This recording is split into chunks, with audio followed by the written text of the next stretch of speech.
Kalau kita mau usaha, Allah mah pasti ngasih jalan. Jangan takut, Allah mah maha kaya, pasti dikasih rezeki mah. Kalau kita mah usahanya yang benar, kita nggak sendirian sebetulnya. Nanti Allah arahkan orang ini bantu kita gitu. Orang ini dibuka hatinya untuk bantu kita. Dulu saya itu kerja ya di Bank Perkreditan Rakyat, tapi setelah menikah dan punya anak kan susah ya, jadi sibuklah mengurus anak-anak. Jadi ya sudah, kita kembangkan saja hobi. Alhamdulillah penjualan dari marketplace tuh bagus banget, sampai belasan juta lah ya. Nah ini daunnya. Mana Bu? Iya. Oh ini tetangga Bu? Nanti tinggal bilang. Oh. Udah akrab. Udah. Ini daun kelor Bu. Ya ini daun kelor. Oh. Jadi bahan yang kita pakai ini kurang lebih beda. Ya. Sebelum kita bikin adonan, kita cuci tangan dulu ya.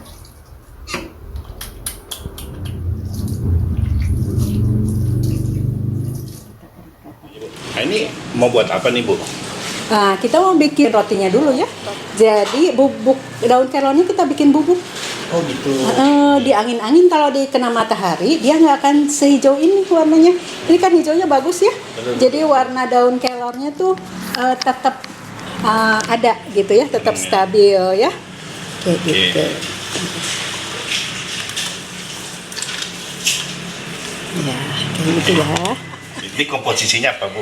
Ini isinya terigu, kemudian ragi, kemudian gula pasir, dan bubuk daun kelor. Daun kelor ya.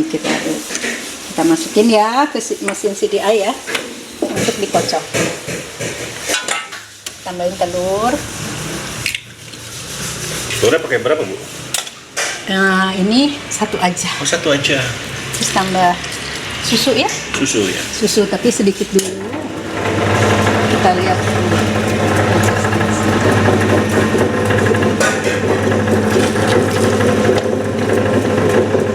Kenapa sedikit-sedikit ngasih air susunya? Karena kalau misalnya langsung banyak, ternyata terlalu lembek ya. Susah lagi, nanti kita tambah lagi tepung biar nggak lembek. Nanti raginya harus tambah lagi gitu. Jadi komposisinya timbangannya nanti rubah. Jadi lebih baik kita kasih cairannya itu sedikit-sedikit aja. Biar cuannya makin banyak nih. Amin. Ini diaduk berapa lama? Sekitar 10 sampai 15 menit. Nah, ini apa Bu? Dimasukin. Dan kita tambahkan butter. Jadi ini tidak pakai margarin ya. Kita pakainya full butter supaya lebih harum, lebih lembut dan lebih enak pastinya ya. Ini warnanya jadi berubah ya Bu? Warnanya berubah agak muda jadinya ya. Ini kalau saya pegang itu sudah halus ya, berarti semua bahan sudah tercampur dengan rata, sudah kalis ya. Nah, kita bentangkan. Tuh sudah bisa bikin jendela. Jendela. Ya. Jadi kalau jendela rumah rusak ganti. Ganti pakai ini ya, Iya. adonan. Ini udah ya? Ya. Oke. Kita diamkan seperti biasa sekitar 30 menitan ya. 30 menit. Ukurannya segini ya. Nanti kita tunggu sampai dia 2 kali lipat. Tutup guna biar apa Bu? Biar permukaan adonan tidak kering. Tidak kering. Ya. Oke. Kita diamkan dulu. Sudah mulai naik adonannya. Cirinya apa? Kalau kita pijit, dia lambat naiknya. Berarti dia sudah mengembang. Ada yang naiknya itu kalau sudah 2 kali lipat. Tapi ada adonan roti yang tidak 2 kali lipat naiknya. Tapi kalau kita pijit, dia naiknya lama. Itu berarti sudah bisa ditimbang ya. Nanti ini diapain nih Bu? Diputar-putar lagi Bu? Kita tipiskan supaya mudah menimbangnya. Kita gulung ya, supaya kita mudah menimbangnya. Ternyata dari hasil kreasi saya itu, saya diapresiasi oleh pemerintah ya dengan mendapatkan trofi untuk juara 2 di bidang cemilan.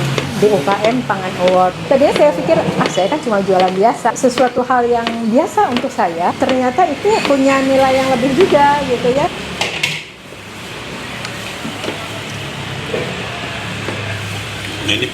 Ini berapa gram, Bu? 45.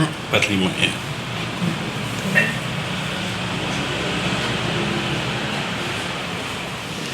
Ini dibulat-bulatin ya, Bu.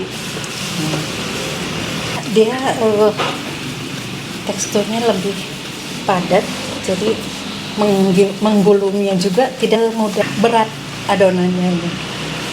Nah dulu Bu, inspirasinya pakai daun kelor tuh gimana sih Bu awalnya, Bu?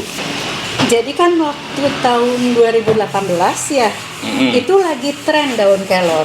Orang Indonesia biasanya konsumsi daun kelor hanya untuk dibuat sayur bening, ditumis, buat pecel gitu ya daun kelor. WHO itu mengeluarkan jurnal yang isinya bahwa kandungan gizi ya, kandungan vitamin A daun kelor lebih tinggi daripada wortel. Kandungan vitamin C-nya daun kelor lebih tinggi daripada jeruk. Kandungan kalsium daun kelor lebih tinggi daripada susu. Kemudian kandungan proteinnya hampir sama dengan kandungan protein telur. Gitu. Jadi ini masakan dari daun kelor saja itu sebetulnya sudah cukup. Ya kita sudah bulatkan, nanti kita proofing lagi sekitar 20 sampai 30 menit. Sudah mengembang 2 kali ya, 2 kali lipat ya ukurannya. Kita giling ya.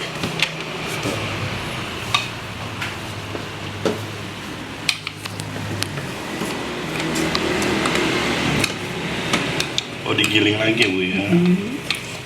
Mengeluarkan udaranya dan membentuk. Ini kita proofing lagi supaya naik jadi 2 kali lipat, sekitar 10 sampai 20 menit. Baru nanti kita masukkan ke dalam loyang. Nah ini roti daun kelor kan tadi sudah kita giling yang pertama ya. Kita sudah proofing jadinya mengembang 2 kali lipat. Kita giling lagi. Nah, kemudian kita masukkan ke cetakan. Kita giling lagi.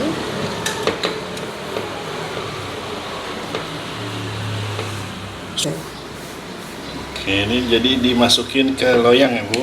Ya, loyangnya kecil-kecil karena nanti kita pengen hasilnya itu yang makannya gampang ya. Kadang kalau misalnya bagelen atau roti kering itu gede-gede gitu ya, jadi kan makannya suka berantakan ya, remah-remahnya gitu ya. Kalau ini kan kecil-kecil jadi langsung sekali dikit aja. Ya kebanyakan aslinya yang ololnya tuh yang gede-gede ya. Yang di luaran tuh yang besar-besar. Ya, selesai. Kita proofing lagi ya. Berapa lama Bu? 20 menitan. 20 menit.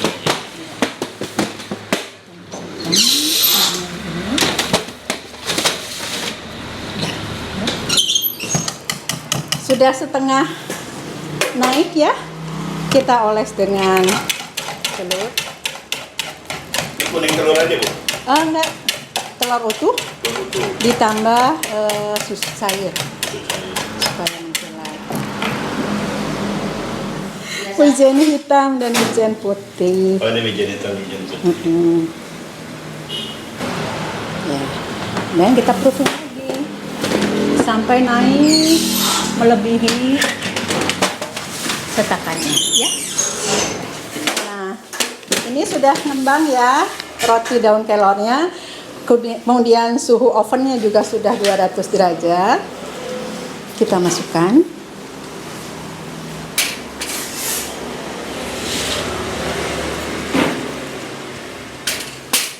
Nah, nanti kita bakar sekitar 10 lah. 10 menit ya. 10 menit. Kita bakar sekitar 10.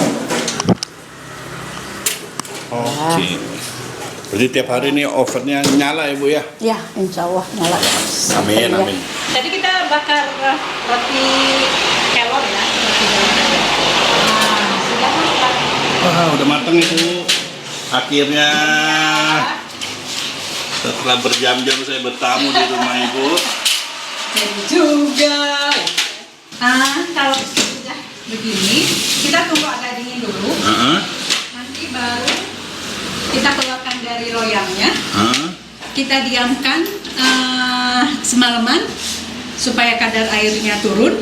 Baru nanti kita potong, kita oles dengan topping.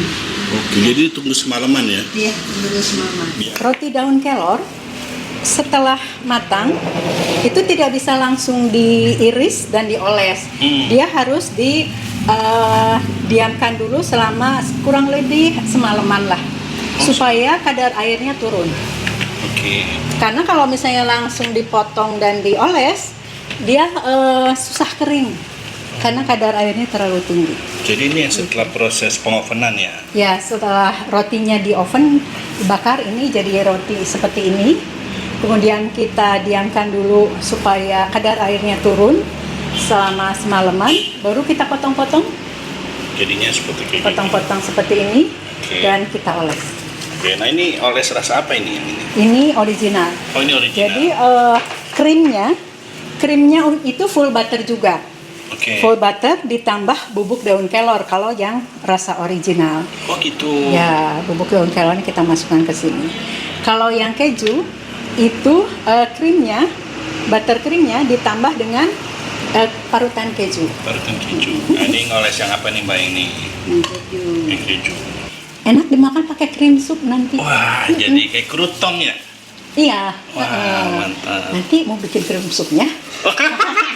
Kita makan pakai bagian daun kelor yang garlic. Habis Ada. krim supnya jangan lupa sticknya habis itu Bu. Daging stick. Oh, Iya. Habis daging stick. daging stick. Dessertnya jangan lupa Bu. Oh iya ya. Oke. Dessertnya daging stick ya. Oke, ini jadi udah semua ya? Ya. Habis sudah. ini proses Nanti apa kita nih? bakar. Bakar. Kita Oke. bakar. Ini suhu berapa Bu? Suhunya 150 kalau oven saya ya. Oven saya 150. Ini apa sih, gas ya Bu ya? Ya, oven gas. Oke. Ya. Berapa menit Bu? Sekitar 20 menitan. Nah, bagian kelor, roti kelor yang kita sudah oles dengan topping itu sudah kering. Sudah matang ya. Oke. Kering. Matang. Ya, kita simpan di sini. Bagian daun kelor ada 3 varian rasa. Ada yang original, ada yang cheese, ada yang garlic. Harganya 15.000. Ukurannya 44 gram. Biasanya pada saat pameran itu kita pakainya yang kaleng. Kita ada di Dekranasda di Botani Mall lantai P2. Toko oleh-oleh di Jalan Bina Marga. Dekranasda juga ada bagian kelor, ada bagian ubi ungu. Kemudian ada di Cafe Ruang di Jalan Panduraya. Kemudian di Rumah Kopi Bogor, kita juga ada di Lawson Bukit Cimanggu dan Lawson Panduraya. Minimarket terkenal dan mall terkenal ya? Amin. Ini berlokasi di mana nih Bu? Di Bukit Cimanggu City, Blok J2 nomor 10. Rumah saya di Jalan Utama, pagar pink tembok ungu.